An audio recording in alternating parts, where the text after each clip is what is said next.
Halo sahabat JDS, jumpa lagi di Jakarta Dot School Channel bersama saya Toha. Di sini akan bahas tentang sebuah pelatihan gitu ya, teman yang unik. Kita sekarang lagi nggak menggunakan anjing, tapi saya lebih pengen menjelaskan tentang sebuah materi-materi nih buat menambah pemahaman kawan-kawan.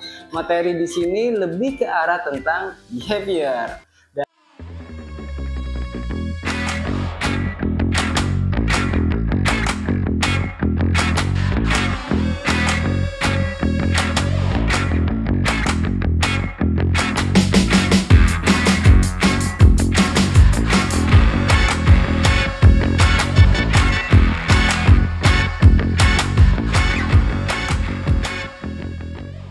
Dan kawan-kawan, biar sebelum kita melatih nih sama nih, sebelum kita menyetir mobil, kita harus paham dulu nih, mobilnya mobil tipe apakah, matic atau tipenya manual, kan kita harus paham. Nggak bisa kita langsung, ayo kita langsung itu, kan seperti itu. Jadi kita butuh yang detailnya dulu. Nah, kali ini kita akan menjelaskan benar-benar dari awal nih, pemahamannya dulu nih, tentang anjing itu apa. Nah, jadi kita akan mengupas anjing itu pada dasarnya apa sih, dan kenapa anjing itu terbentuk seperti itu. Jadi akan mempermudah nih kawan-kawan. Oke. Nah, di sini kita ya gaya-gaya kayak kursus gitu ya kan, biar ganti suasana. Oke, pertama kita kata anjing kita akan ganti dengan kata doggy. Biar manusiawi juga kan. Doggy, oke. Nah, doggy itu apa sih? Doggy itu satu ya jelas hewan, ya kan? Dan doggy itu terkenal adalah hewan yang dekat dengan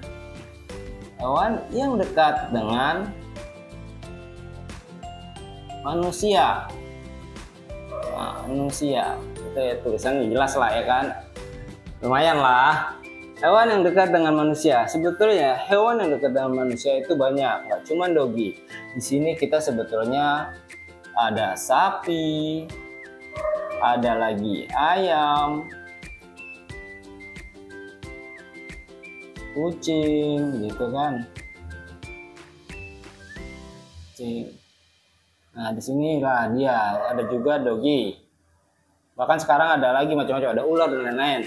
Nah, cuman bicara paling dekat itu yaitu hewan yang emang ada di sekeliling kita, hewan yang sudah didomestifikasi. Cuman dari sapi, ayam, kambing dan lain itu adalah ada kategori hewan ternak. Nah, sedangkan ini arahnya lebih ke pet. Ada juga ikan. Kita nggak bahas secara detail, ini kita bahas biar mempersingkat dan mengkerucutkan. Nah, pet. Nah, dari kucing dan doggy, ya kan, kucing dan anjing biasa kan kayak gitu kan. Nah, dari ini ada beberapa yang bermanfaat nih kawan-kawan. Ini sama-sama dekat dengan manusia sebagai pet. Cuman yang bisa jadi keluarga, mereka juga bisa jadi keluarga. Jadi keluarga kita lah, bagian dari keluarga. Nah, tapi ada hal yang dikhususkan pada doggy, yaitu mereka bisa membantu kita. Lebih banyak manfaatnya lah itu ya. Ini kita tidak bahas tentang kekurangan kayak najis dan lain, nanti masuknya ke agama, itu males deh tuh saya tuh, ribet gitu kan. Bukan ribet sih, maksudnya ada kriteria dan saya tidak bisa menjelaskan itu gitu kan, karena sensitif guys. Oke, membantu kita salah satunya ya penjaga, bisa dimanfaatkan sebagai herding, atau bahkan untuk membantu secara service dog. Dan banyak hal lain, trik lah dan lain-lain gitu loh. Nah, ini trik dan akhirnya dia bisa kita latih. Itu seperti apa, gimana, dan kenapa mereka dari hewan-hewan ini kenapa dia masuk kategori seperti itu. Nah, di sini bedanya, hapus ya kan. Kalau kawan-kawan itu screenshot atau foto. Nah, doggy, balik lagi ke sini, hal besarnya doggy, ya kan, yang kita akan bahas.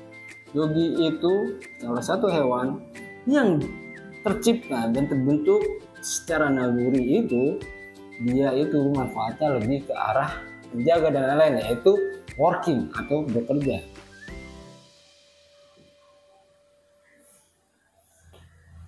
Nah, jadi kalau dogi terbentuk karena working, sudah jelas berarti mereka memiliki energi lebih untuk bekerja, pekerja keras, semangat, aktif dan lain-lain. Itulah dogi, gitu kan? Nah, sedangkan secara manfaat lain lagi dari pekerjaan itu banyak, dari servis, penjaga, terus penjaga, atau sekedar teman bermain.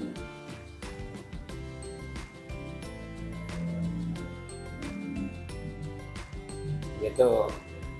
Nah, berarti sudah jelas dari sini, yaitu saat kita memiliki dogi, maka kita harus memberikan sebuah kegiatan bekerja. Bekerja tuh enggak yang spesifik, yang enggak yang apa sih, yang kayak harus mencuci dan lain-lain, tapi bahkan kayak sit down atau kegiatan-kegiatan trik itu buat mereka itu bekerja. Nah, buat kita itu sebuah kegiatan yang fun.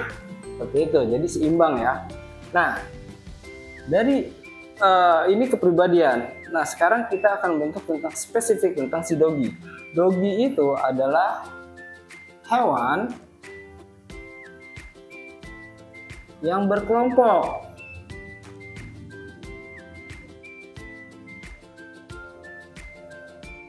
Itu dogi adalah hewan yang berkelompok secara naluri nih kawan-kawan. Jadi dia itu adalah hewan yang berkelompok. Dimana saat ada kelompok kayak kita manusia ada kelompok, atau waktu zaman sekolah kelompok kita misalnya OSIS, atau kita bikin geng atau bikin apapun, di setiap geng itu ada yang nomor 1, ada yang nomor 2, dan ada yang nomor 3. Nah, kalau di dunia satwa ada alfa, ada beta, dan pengikut, rakyat jelata ya kan. Nah, gunanya apa sih nih alfa, beta? Alfa yaitu gunanya dengan dia yang lebih menjaga kawanan, maka membuat para pengikut menjadi safe, aman. Nah, jadi mereka tidak resah. Nah, beta saat tidak ada seekor alfa, maka beta akan menjadi alfa. Nah, cuman ada siklus saat pengikut akan berusaha menjadi seekor alfa, gitu. Kalau di itu apa? Ya, kudeta, kudeta. Yang biasa. Soalnya yang suka ngomongin kudeta lucu nih. Nah, kudeta. Nah, itu ada siklus seperti itu, entah alfa lagi drop ya hingga ada kudeta. Nah, kudeta terjadi dikarenakan tidak ngerasa safe lagi nih dengan alfa, gitu loh, karena alfa mungkin dinilai tidak bisa memimpin lagi dan lain-lain. Nah, pada dasarnya ini secara naluri alami. Nah, sedangkan kalau sudah ke kita, maka kitalah yang jadi pemimpin. Kita jadi pemimpin.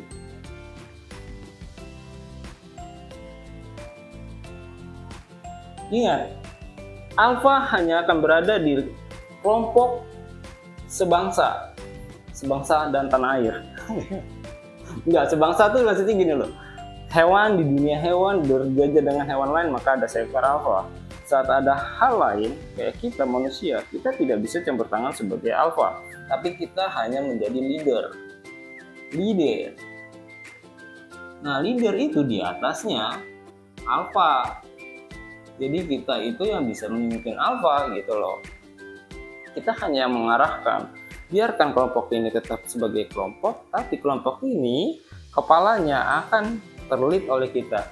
Jadi kita nggak repot lagi nih, harus ngelatih si alfa, ngelatih si beta, ngelatih si pengikut-pengikut, cukup alfanya, nanti si beta semua ada keteraturan. Tapi ini tentang keteraturan, bukan tentang trik dan lain-lain ya. Kalau trik dan lain-lain ya latih semuanya satu-satu, gitu loh. Karena itu kan bukan naluri, karena sebuah trik kayak itu kegiatan yang men-save dari behavior mereka, mempertajam dari kegiatan yang sudah alami mereka lakukan. Kayak gitu. Nah, dengan adanya leader, maka tidak ada lagi rasa khawatir. Karena apa? Karena dengan adanya alfa aja dia sudah tidak perlu khawatir, apalagi ada leader di sini.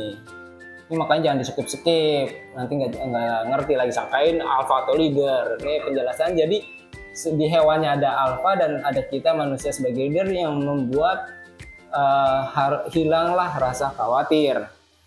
Nah, rasa khawatir itu apa? Barking, asensi, dan lain-lain, merusak dan lain-lain. Nah, beda lagi nih, nanti merusak. Kenapa anjing kita merusak? Nah, itu ada pecahannya lagi. Terus kenapa anjing papis itu menggigit? Itu ada lagi, nanti kita jelasin. Cuman di sini kita mau jelasin pada dasarnya dogi pada intinya dan apa yang dibutuhkan seekor dogi. Oke? Nah, dari sini udah jelas. Ini ibaratnya impian seekor dogi, yaitu memiliki leader yang baik. Dan kalau dogi itu sudah berkelompok, misalnya kita di shelter atau kita punya kelompok dogi atau di rumah punya anjing lebih dari satu, maka pasti ada alfanya, dan dimana mereka itu tetap butuh yang namanya leader. Itu. Nah, leader itu harus seperti apa? Leader itu harus bijak, tidak boleh memilih saya sayang sama yang A, saya sayang sama yang B, saya sayangnya sama yang C, itu tidak boleh. Seorang leader itu harus paham A maunya apa, B maunya apa, C maunya apa. Sehingga apapun yang kita perintah, mereka itu menerima dengan sukacita, bukan karena sebuah tekanan. Nah, berikutnya, seorang leader adalah sangat pengertian. Susah ya nulis begini. Sangat pengertian. Kayak dokter ya kan, kayak tanda tangan tuh. Seorang leader harus sangat pengertian. Pengertian dalam hal, oh ini haus, oh ini lapar, oh ini, oh ini barking, atau barking berlebih kita bilang no, dia harus diam. Karena berarti anjing barking, dia mau ngasih tahu kita itu bahaya nggak gitu kan, cuman bahasanya gitu kan. Terus leader lihat, oh itu bukan yang membahayakan, berarti kita no gitu kan. Berarti si leader aja bilang no karena tidak membahayakan. Ya udah, buat apa saya barking lagi? Nah, kenapa anjing ini barking berlebih? Karena dia khawatir. Oh bahaya. Leader bilang no. Nah, tapi yang ngomong ini leader yang menganggap dirinya leader nih. Belum dihormati sama si dogi nih. Nah, gimana cara dihormati dogi? Nanti kita akan bahas lagi nih. Ada lagi panjang gitu kan. Kita bahasnya satu-satu biar kawan-kawan juga lebih pemahamannya lebih tertata gitu ya kan. Bahaya. Apa? Tidak, bukan bahaya. Kata si manusia, kata si anjing, itu bahaya itu. Karena apa? Karena dia tidak dengerin, karena tidak ada engagement dari seorang leader. Jadi dia, itu udah gimana? Akhirnya si manusia, si leader, akhirnya malah ngajak ngobrol sama si anjingnya dalam hal, udah dong, jangan barking terus dong. Aduh, kamu tuh gitu-gitu. Akhirnya nganggep si anjing ini berisik, mengganggu dan lain-lain. Padahal si anjing ini sudah melakukan kegiatannya, yaitu dia alert kalau ini bahaya, dia khawatir dengan lingkungannya, dia menjaga teritori. Nah, itu kan sudah normal yang dilakukan, tapi buat manusia ini tidak normal dikarenakan si manusia tidak mengerti, kurang pengertian seperti itu. Nah, jadi kenapa anjing itu akhirnya barking? Nah, itu dikarenakan kita tidak ada leadership. Kita cuma taunya saya sudah memberikan makanan merah terbaik, harganya paling mahal. Kita sudah memberikan makanan mungkin raw secara teratur. Kita memberikan vitamin yang quality bedah ibaratnya gitu. Kita sudah memberikan kasur dah, mainan dah. Tapi permasalahannya, misalnya contoh dah, makanan terbaik itu menurut kita, anjing yang terima-terima aja. Terus mainan terbaik itu pasti kita milih, lucu nih warnanya biru. Nah, emang si anjing nih biru tuh kan, kagak kan gitu kan. Seperti nanti cara memilih mainan yang baik juga akan kita bahas di video berikutnya. Oke, sampai sini mudah-mudahan kawan-kawan tahu dulu nih. Karena kalau saya jelasin bisa seminggu juga nggak kelar kawan-kawan ya kan, ntar videonya juga ngebosenin gitu kan. Kita akan ngebahas tentang kelas seperti ini. Ya kan, kalau misalnya kawan-kawan suka, kawan-kawan bisa ikuti, kawan-kawan bisa share, dari mana tiap harinya kita akan, bukan tiap hari sih, kan ada ngedit dan lain-lain, ya seminggu sekali atau 2 kali lah, ya kan. Kan saya juga ada kegiatan lain, ya kan. Nah, ini akan kita bahas tentang kita mulai dulu nih, pahamin dulu anjing itu apa, fungsinya apa, ya, kegiatannya gimana, kenapa dia bisa begitu. Jadi kita jangan langsung just nih, anjing saya bego ini, atau anjing saya parah nih, bodoh nih, tidak mengerti nih, tidak paham nih. Padahal mereka tidak paham karena kan apa? Karena kita tidak mengerti dia. Gitu. Jadi kita akan bikin kelas-kelas seperti ini. Selain itu kan ada kegiatan sama Dogi. Jadi ya seminggu kelas kayak gini nih saya bikin sekali. Nanti ada prakteknya nih. Ya kan, jadi biar seimbang antara materi pengetahuan dengan materi kegiatan gitu. Semoga bisa membantu kawan-kawan untuk memperbaiki hubungan komunikasi dan hubungan dalam kehidupan serta lingkungan bersama Doginya. Nah, pemahaman ini berdasarkan pengalaman saya, kebetulan saya juga di satwa liar.